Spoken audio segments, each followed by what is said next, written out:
और कन्हैया समझ गए ये पूतना मौसी आई है। वस्तुतः ये पूतना मौसी कौन है? ये राजा बलि की बेटी है। ध्यान से समझ लेना इस बात को, आपके जीवन को परिवर्तन करने वाला ये सूत्र है। आपको पता है कौन सा सिद्धांत है ये राजा बलि की कन्या थी, पूर्व जन्म में इसका नाम था रत्नमाला। और जब राजा बलि को छलने के लिए भगवान गए तो राजा बलि ने अपने सिंहासन में बैठाया और भगवान के चरणों को धो रहा था। तो छोटे छोटे चरण भगवान के कितने दिव्य लग रहे थे।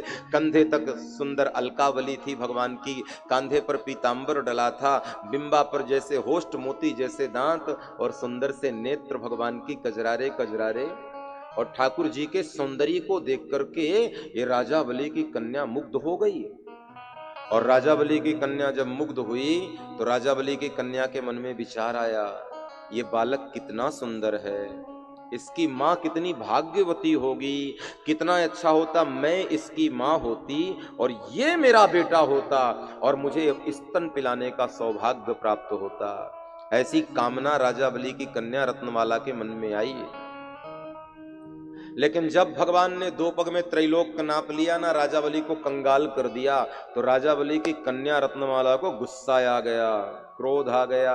और रत्नमाला ने कहा ये तो बड़ा छलिया बालक निकला, मैं तो सोचती थी कितना सुकुमार सुकोमल सुंदर है, लेकिन इसने तो बड़ा छलिया है, मेरे पिता को छल लिया। आज मेरे पास विष होता ना तो हलाहल विष पिला करके मार डालती इसे। और जब पहला विचार आया कि दुग्ध पिलाती मैं इसकी मां बनती, और दूसरा विचार आया कि विष पिला करके मार डालती, और ये दो प्रकार के विचार पूतना के मन में आए, राजा बलि की कन्या के मन में आए। और राजा बलि की कन्या दोनों विचारों को लेकर जब मृत्यु को प्राप्त हुई तो अगले जन्म में पूतना बन करके पैदा हो गई।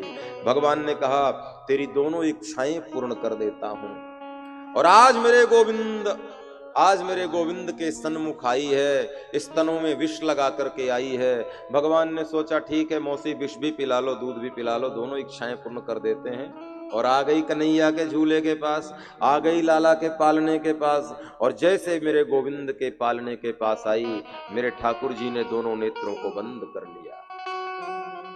और इस बात को गौर से समझना, जैसे ही पूतना आई तो भगवान ने बिना देखे ही दोनों आंखों को बंद कर लिया। क्या बात है, पूतना से डर गए होंगे क्या, इसलिए आंखें बंद कर ली?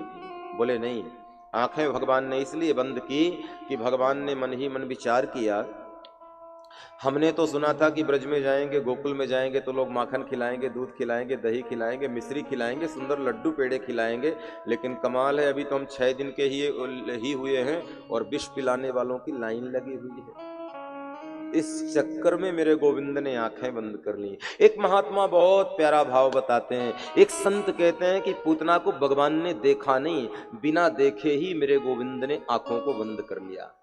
तो किसी ने कहा आंखें क्यों बंद कर ली भगवान ने? बोले आंखें इसलिए बंद कर ली कि भगवान मन ही मन विचार करने लगे कि मैं पूतना पर अपनी दृष्टि नहीं डालूंगा।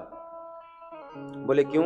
मेरे एक आंख में ज्ञान है और एक आंख में वैराग्य है, और यदि मैंने पूतना पर दृष्टि डाल दी तो मेरी ज्ञानमयी दृष्टि, मेरी वैराग्यमयी दृष्टि यदि पूतना में पड़ गई तो बेचारी जो नकली रूप बना के आई है वो नष्ट हो जाएगा और अपने असली रूप में प्रकट हो जाएगी, इसलिए मैं ऐसा करूंगा नहीं। और कहीं नकली रूप नष्ट हो गया और अपने असली चेहरे में प्रकट हो गई तो बेचारी जो करने आई है वो कर नहीं पाएगी।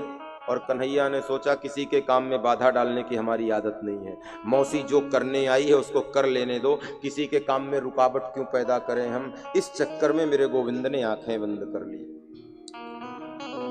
एक संत कहते हैं नहीं नहीं नहीं नहीं, एक बात और है, पूतना को भगवान ने देखा नहीं लेकिन बिना देखे नेत्रों को बंद कर लिया। बोले आंखें क्यों बंद कर ली? बोले आंखें इसलिए बंद कर ली कि कन्हैया के मन में एक विचार आ गया।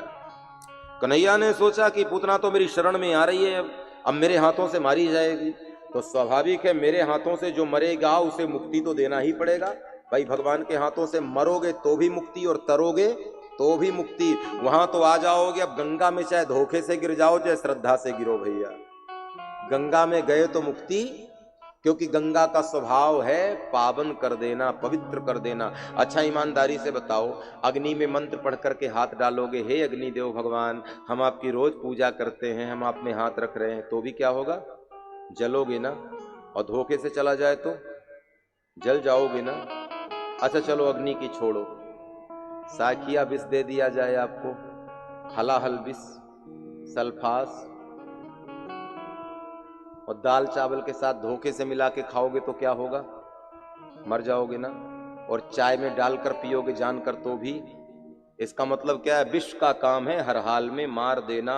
ऐसे ही परमात्मा का केवल एक ही काम है, एन केन प्रकारेण, किसी भी तरह जीव मेरे पास आ भर जाए, भाव कुभाव अनख आलस हूं, नाम जपत मंगल दिस दसहूं। हरि का नाम तुम धोखे से भी लोगे तो दसों दिशाएं मंगलमय हो जाएंगी, जीवन परम मंगलित हो जाएगा।